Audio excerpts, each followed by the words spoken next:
अच्छा ज्ञान दिया है, सब काम कर लेती है, सिलाई उसको आती, कढ़ाई उसको आती, बुनाई उसको आती, सब। जब तुमने उस लड़की में इतने सारे गुण देखे, उस बेटी में तुमने इतने सारे गुण नजर किए, तब तुमने अपने लड़के के लिए उस लड़की को चुना। शादी के 2 साल बाद ऐसा क्या हो जाता है कि उसकी हर काम तुमको बुरा लगने लगता है? क्या?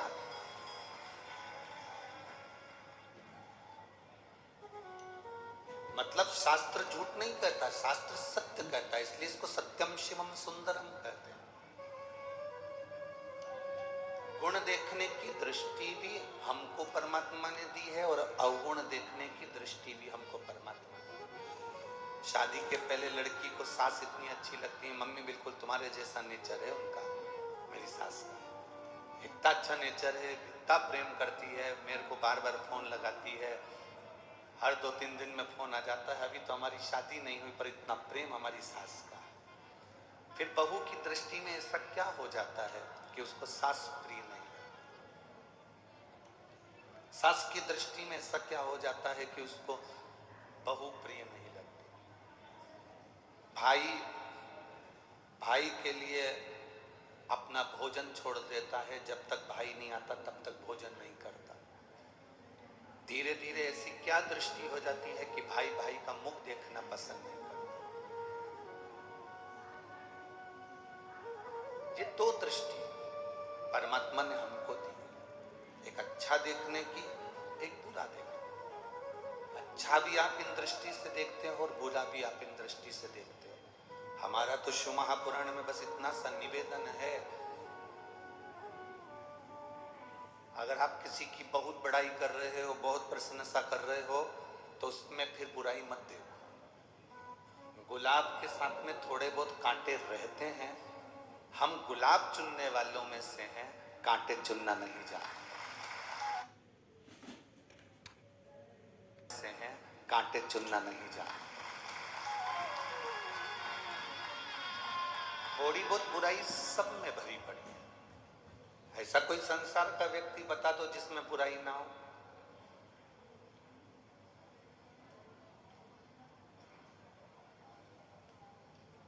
कोई कितना बड़ा भी, कितनी भी ऊंची पोस्ट पर पहुंच जाए, कितना बड़ा भी संत साधु गुरुजन बन जाए, उसमें भी कोई ना कोई बुराई रह जाए।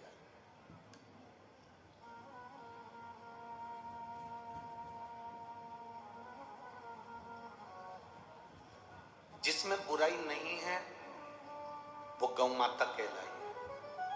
गौ माता के अंदर दुनिया की कोई बुराई नहीं है, इसलिए उसका जो गोबर होता है, उस गोबर की भी पूजन होती है, गोवर्धन बनता है। गाय का जो गोबर होता है उसको भी घर में लीपा जाता है। गाय का जो गोबर होता है उसको लक्ष्मी माना जाता है, क्योंकि उसमें बुराई नहीं है। मनुष्य में बुराई है, भले फिर वो कितना बड़ा भी संत क्यों ना हो, कितना बड़ा भी गुरु क्यों ना, इसलिए गाय का गोबर पूजा जाता है, मनुष्य का गोबर पूजा जाता है। चाहे वो कितना बड़ा भी पीठाधीश मठाधीश हो, चाहे दुनिया के लोग उसके चरण धो धो कर पी रहे हो, चाहे दुनिया के लोग उसको अंबारी पिना रहे हो, पीतांबर पिना रहे हो, उसकी आरती कर रहे हो, पूजन कर रहे हो, तो भी मनुष्य का गोबर नहीं पूजा सकता, क्योंकि उसमें बुराई भरी हुई है।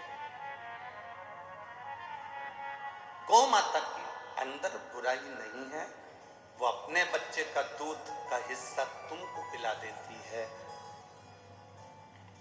तुम्हारे लिए अपनी जान तक दे देती है, वो गौ माता।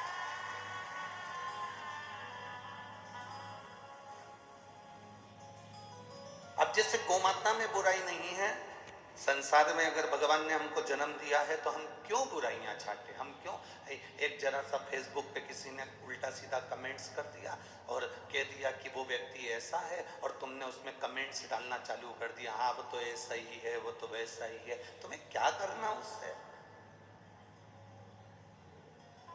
अगर मेरे भोले बाबा को एक लोटा जल चढ़ाते हो तो उनसे सीखो, वो मौन रहते हैं, नेत्र बंद कर, किसी से कोई मतलब नहीं है उनको।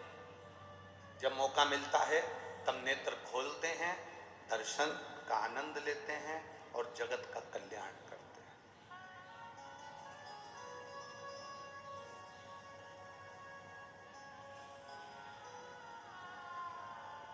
खाओ उतना जितना पचा सकते हो, कमाओ उतना जितना भोग कर सकते हो। आप 24 घंटे दुकान पर बैठो, हमें कोई दिक्कत नहीं। आप 24 घंटे काम करो, हमें कोई तकलीफ नहीं। उसमें सीवर वाले महाराज का क्या घटने वाला है?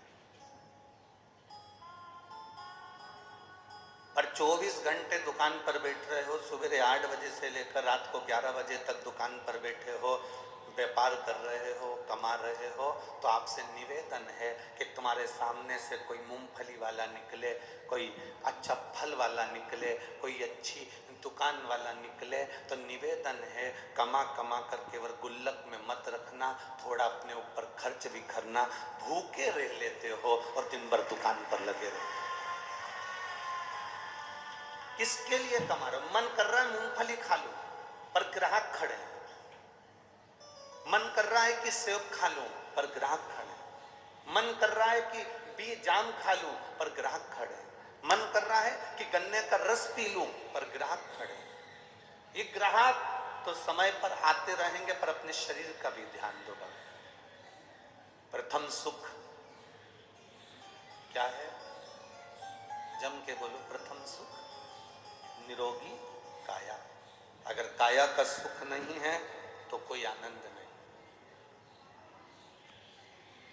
ये काया अगर ठीक है तो तुमने जो करोड़ों कमाए हैं उसका तुम भोग कर सकते हो, वरना तुम 40-50 साल तक तो व्यक्ति खूब कमाता पैसा जोड़ जोड़ के रख जाता, और 45 से 50 साल का जब होता तो 50 साल के बाद जो कमाया हुआ है वो सब डॉक्टर पे लगाते जाता। क्या मतलब? 40-50 साल तक कमाया और 40-50 साल तक कमाने के बाद उसको उठा के डॉक्टर में लगाया, तो ऐसी कमाई किस काम की? अपने प्रति जागरूक हो। आप 1 रुपए का भी दान मत करो, हम कभी नहीं कहेंगे कि तुम दान करो। आप दान मत कर अपने ऊपर खर्च तो करो। तुम्हारा बेटा जिद करके एप्पल का फोन लेकर आ जाता, तुम्हारा बेटा दीपावली पर 1 से बढ़कर 1 5,000 के कपड़े खरीद कर ले आता, तुम्हारी बेटी 1 से बढ़कर 1 सूट लेकर आ जाती है, तुम्हारी पत्नी समय समय पर साड़ी खरीद कर ले आती है। केवल एक दुकान पर बैठने वाला और नौकरी करने वाला व्यक्ति एक ऐसा होता है जो 2 जोड़ कपड़े खरीदने के लिए भी 50 बार सोचता है।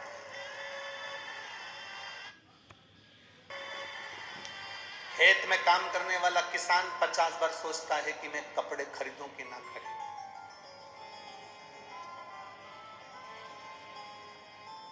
घर में काम करने वाली माँ 50 बार सोचती है कि मैं कपड़े खरीदूं कि ना खरीदूं। थोड़ा खर्च अपने ऊपर करो। धरा पे धरा की धरा रह जाता है। अपने ऊपर खर्च। हमसे लोग कह देते हैं महाराज कथाकार को क्या इतना सोना वोना पहन के बैठना चाहिए? तुम इतना सोना वोना पहनकर बैठते हो तो हम उनको कहते हैं जजमान ने दिया नी पहने तो क्या औलाद के लिए छोड़ के जाए?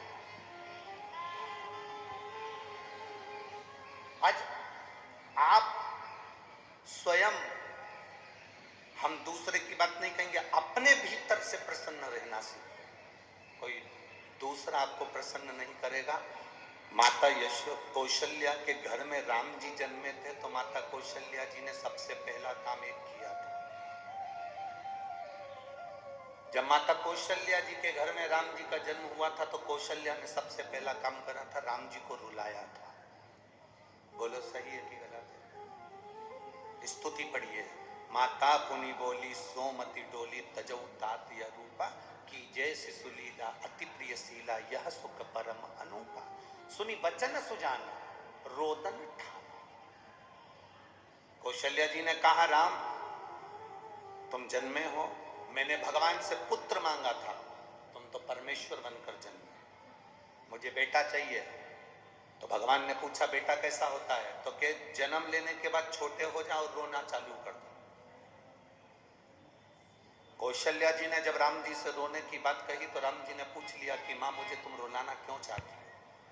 कौशल्या जी ने कहा बेटा राम, इस पृथ्वी पर जो जन्म लेता है उसको जन्म से लेकर मरने तक केवल रोना ही पड़ता है, मुस्कुराने के लिए तो शिव महापुराण के 5 दिन 7 दिन मिलते हैं।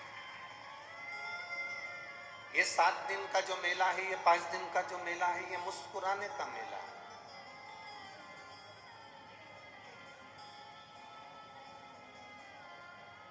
बहुत भीड़ हो रही है धुलिया में, हम नहीं जा सकते, हमारे बस की बात नहीं है इतनी दूर जाना, इतने ट्रैफिक में फंसना। जो इस कथा के ट्रैफिक में फंस जाता है वो नरक के ट्रैफिक में जिंदगी भर नहीं फंसता।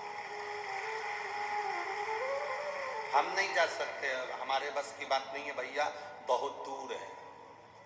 और वहां तो खूब कई बार तो चेन चोरी चली जाती है, मंगलसूत्र चोरी चले जाता है, सामान चोरी चले जाता है, तो सीओर वाला महाराज तो रोज चिल्ला चिल्ला कर कहता काहे को पहन के आते हैं। मेरे बाबा जैसे जाऊं ना शंकर के पास, कौन सा कीमती सामान है, और जिसकी मर्जी हो चोर लो, जा एक का सांप चोर के बता, डमरू चुरा ले, और ज्यादा हो तो शरीर में लगी भस्म चुरा ले, रुद्राक्ष की माला, इसकी कौन चोरी करेगा। मेरे शिव जैसे अड़भंग बनकर जा, कथा के पंडाल में कोई वीआईपी बनकर मत जाना, बहुत करोड़पति बनकर मत जाना, बाबा के दरवाजे पर तो उसका सेवक अड़भंग। कोई सोना चांदी हीरा पन्ना कुछ पहनकर मत जाओ, अगर पहनकर जाना है तो गले में रुद्राक्ष हो, तुलसी हो, और मुख में श्री शिवाय नमस्तुभ्यम हो, और मस्तक पर त्रिपुंड हो, चंदन हो, और मेरे बाबा की कथा हो। जहाँ जगह मिले वहाँ बैठकर जब हम कथा कर तत्व ग्रहण करें तो ऐसा लगना चाहिए मेरे पास में से मेरा बाबा निकल कर गया है, मेरे पास में से मेरा।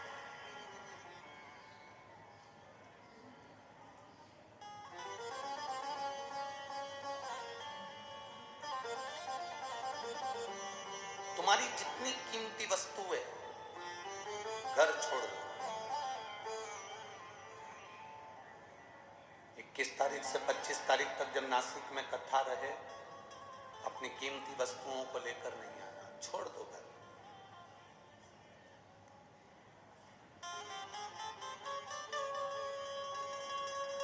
आप में से कितने लोग हैं जो दोपहर के 12 बजे घर के बाहर दिया लगाते होंगे? कोई नहीं लगाता। अंधेरे में दिए की जरूरत पड़ती है, सूर्य के प्रकाश में दिए की जरूरत नहीं पड़ती है। अंधेरे में प्रकाश की जरूरत पड़ती है, सूर्य के प्रकाश में प्रकाश की जरूरत नहीं पड़ती है। सोने चांदी की जरूरत जब तुम कहीं जाओ तब जरूरत पड़ती है, पर जब तुम सत्संग में जाओ, मेरे बाबा के दरवाजे पर जाओ, शिव तो खुद कुबेरेश्वर महादेव है, कुबेर भंडारी है, वो स्वयं बैठा है, तो उसको क्या दिखाना।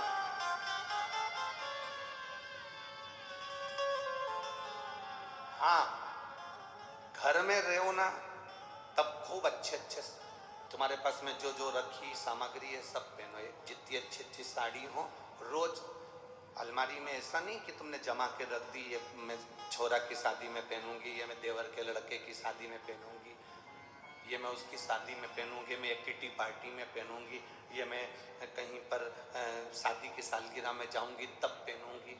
वो साड़ियां इतनी संभाल के मत रखो, उससे पहले निपट गए तो।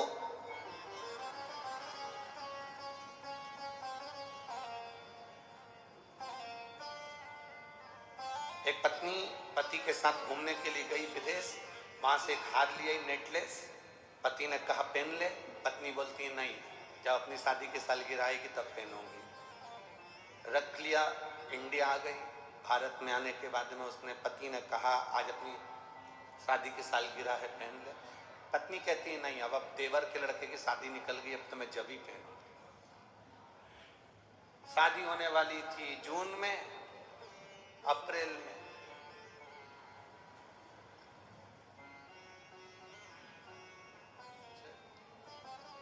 पति खूब रो रहा था। अंदर गया, नेकलेस निकाल के लाया, पत्नी को अर्थी पे पिनाने लगा।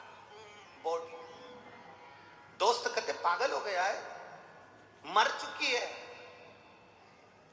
क्यों हार पहना रहा है हीरे का? पति कहता है कि मैं रोज कहता था पहन ले पहन ले। वो हमेशा कहती थी बाद में पहनूंगी, बाद में पहनूंगी। बाद का काम कभी नहीं हुआ। तुम्हारी अलमारी में जितनी साड़ी है ना, आज से नियम बना लो, रोज नहीं पहनो।